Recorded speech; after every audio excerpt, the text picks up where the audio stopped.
Hello friends, welcome to keep ideas channel. இன்றைக்கி நம்ம ரொம்ப யூனிக்கான கிராஃப்ட் தான் பார்க்க போகிறோம். இது செய்யறது ரொம்பவே சிம்பிள். உங்களுக்கு வந்து டிராயிங் வரைய தெரிஞ்சால் மட்டுமே போதும், ரொம்ப ஈஸியாக செஞ்சிடலாம். இது ரொம்பவே ஒரு யூனிக்கான கிராஃப்ட்டு. கடைசி வரைக்கும் பார்த்துட்டு எப்படி இருக்குன்னு சொல்லிட்டு மறக்காமல் கமெண்ட் பண்ணுங்கள். இந்த கிராஃப்ட் செய்ய ஸ்டார்ட் பண்ணும்போது எனக்கு சுத்தமாக நம்பிக்கையே இல்லை. இது வருமா வராதான்னு சொல்லி ஒரு யோசனையில் தான் நான் செஞ்சிட்ருந்தேன். பட் அவுட்கம் பார்த்தோன்னே செம்ம ஹாப்பி.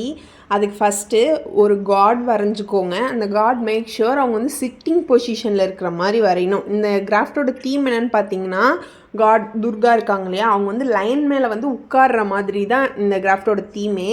ஸோ அதனால் அந்த காட் வந்து சிட்டிங் பொசிஷனில் இருக்கிற மாதிரி பார்த்துக்கோங்க. நான் இந்த இமேஜ் வந்து பின்ட்ரெஸ்ட்டில் இருந்து தான் எடுத்தேன். அதுலனா இப்படி செப்பரேட்டாக இல்லை, துர்கா காட் வந்து லைன் மேலே உட்காந்துருக்கிற மாதிரி தான் இருந்துச்சு. நான் வந்து அது தனித்தனியாக வரைஞ்சி எடுத்துக்கிட்டேன். அந்த காட் தனியாகவும் லைன் தனியாகவும் வரைஞ்சி அதுக்கு வந்து கலர் கொடுத்துக்கிட்டேன். ஹேருக்கு வந்து பிளாக்கை விட ப்ரௌன் கொடுத்தா நல்லாயிருக்கும்னு தோணுச்சு. ஸோ அதனால் வந்து ப்ரௌன் கலரில் ஹேருக்கு பெயிண்ட் பண்ணிக்கிட்டேன். நெக்ஸ்ட்டு வந்து அந்த க்ரௌன், அதுக்கு வந்து எல்லோ கலரில் வந்து பெயிண்ட் பண்ணிக்கிட்டேன். நெக்ஸ்ட்டு ஃபேஸ்க்கு வந்து ஃபேஸ் கலர் வந்து கொடுக்கலான்னு தான் பார்த்தேன். பட் அது வேண்டாம், அது வந்து கெடுத்துருமோ அப்படின்னு சொல்லி எனக்கு ஒரு டவுட்டாகவே வந்துச்சு. அதனால் ஃபேஸ்க்கு வந்து ப்ளெயினாக விட்டுட்டு சாரீக்கு மட்டும் ப்ளூ கலரில் கொடுத்துக்கிட்டேன். நெக்ஸ்ட் அந்த பார்டருக்குலாம் வந்து ஆரஞ்சு கலரில் பெயிண்ட் பண்ணிக்கிட்டேன். நெக்ஸ்ட்டு வந்து அதே மாதிரி லைன் வரைஞ்சிக்கோங்க. நெக்ஸ்ட்டு லைனுக்கும் வந்து கலர் கொடுக்கணும். அதாவது அந்த ஹேர் வந்து தனியாக தெரியணும். ஸோ அதனால் ஹேருக்கு வந்து கொஞ்சம் டார்க்காக இருக்கணுன்றதுனால ப்ரௌன் கலர் கொடுத்துக்கிட்டேன். பாடிக்கு வந்து என்ன கலர் கொடுக்கலான்னு ரொம்ப நேரம் யோசிச்சுக்கிட்டே இருந்தேன்.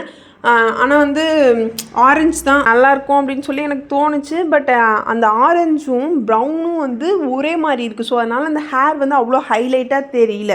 ஸோ நீங்கள் வந்து வேறு கலர் கொடுக்கறதுனால கொடுத்துக்கலாம். இந்த கலர் பார்க்க நல்லா தான் இருக்குது. பட் ஹேர் வந்து இன்னும் கொஞ்சம் ஹைலைட்டாக தெரிஞ்சிருந்தால் இன்னும் நல்லா இருந்திருக்குமோ அப்படின்ற மாதிரி எனக்கு ஒரு ஃபீலிங் இருந்தது. அவ்வளோதான். இது ரெண்டுத்தையும் அழகாக தனியாக கட் பண்ணி எடுத்துக்கோங்க. இப்போ காட் வந்து மேலேருந்து அப்படியே அழகாக கீழே வந்து அந்த லைன் மேலே உட்காரணும். ஸோ இதுதான் நான் ஆக்சுவலாக ஃபிக்ஸ் பண்ணியிருந்தேன். அதுக்கு ஃபஸ்ட்டு வந்து ஒரு சார்ட் எடுத்துக்கோங்க. நெக்ஸ்ட் வந்து ஒரு பேப்பரை எடுத்துக்கிட்டு அதை ரெண்டாக ஃபோல்ட் பண்ணி நான் கட் பண்ணுற மாதிரியே அழகாக கட் பண்ணி எடுத்துக்கோங்க.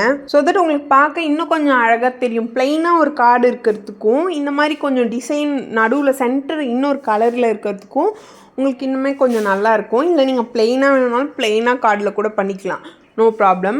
நெக்ஸ்ட்டு வந்து இந்த லைன் இருக்காங்க இல்லையா, அவங்கள வந்து சென்டராக வந்து நம்ம கீழே ப்ளேஸ் பண்ணணும். இப்போ அந்த கார்டு வந்து மேலே கீழே போயிட்டே வரணும். அதனால் இங்கே வந்து நம்ம வந்து த்ரெட்டை வந்து இன்சர்ட் பண்ண போகிறோம். மேலே வந்து ஒரு ஹோல் போட்டு மேலே த்ரெட்டை வந்து இன்சர்ட் பண்ணிக்கோங்க. இப்போ கார்டு வந்து அதில் நிற்கணும். ஸோ அதனால் டபுள் சைட் டேப் அதில் ஒட்டி அதை வந்து கார்டு அதில் நிற்கிற மாதிரி பண்ணிக்கோங்க. இப்போ கீழே எழுத்தோடனே கீழே வருது இல்லையா, பட் வந்து அது வந்து ஆடிட்டே வருது. நமக்கு வந்து ஸ்டேபிளாக இருக்கணும். அதனால் வந்து கீழேயும் வந்து ஒரு ஹோல் போட்டு கீழ் சைடாக அந்த நூலை வந்து விட்டுக்கோங்க. மேலே கீழே ரெண்டு சைடு விட்டால் தான் அது வந்து ஸ்டேபிளாக வரும். ஸோ அதனால் கீழே விட்டுக்கோங்க. இப்போ வந்து ஒரு ஸ்டேபிளாக வந்துருச்சு. இப்போ மேலேயும் கீழேயும் எக்ஸஸாக இருக்க த்ரெட்டை கட் பண்ணிக்கலாம். ஃபஸ்ட்டு சார்ட்டை குட்டி குட்டியாக கட் பண்ணி எடுத்துக்கோங்க. அது உள்ள ஒன்றில் வந்து புல் அப்படின்னு சொல்லி எழுதிக்கோங்க. த்ரெட்டை வந்து சென்டராக வச்சு ஃப்ரண்ட் அண்ட் பேக் அதில் வந்து ஒட்டி விட்டுக்கோங்க. ஸோ தட் உங்களுக்கு வந்து புல்லுன்னு அப்போ தான் தெரியும் புல்லுன்னு கீழே இழுக்கணும்னு சொல்லிட்டு. நெக்ஸ்ட் வந்து 2 ஹார்ட் ஷேப் வரைஞ்சிக்கோங்க. அதை வந்து மேலே ப்ளேஸ் பண்ணிவிடுங்க. த்ரெட்டை சென்டராக வச்சு ஃப்ரண்ட் அண்ட் பேக் அந்த ஹார்ட் ஷேப்பை ஒட்டி விட்டுருங்க. அவ்வளோதான். மேலே இழுத்தா மேலே போகும், கீழே இழுத்தா கீழே வந்துடும். நெக்ஸ்ட் வந்து ஹாப்பி நவராத்திரி அப்படின்னு சொல்லி எழுதிக்கோங்க. அது நீங்கள் அந்த சார்ட்லேயே கூட டேரெக்டாக எழுதிக்கலாம். நான் வந்து அந்த ஹாப்பி நவராத்திரி வந்து கொஞ்சம் ஹைலைட்டாக தெரியணும்னு நினச்சேன். ஸோ அதனால் ஒரு ஒயிட் ஷீட்டில் எழுதிக்கிட்டு அதை வந்து அந்த கார்டு மேலே ப்ளேஸ் பண்ண போகிறேன்.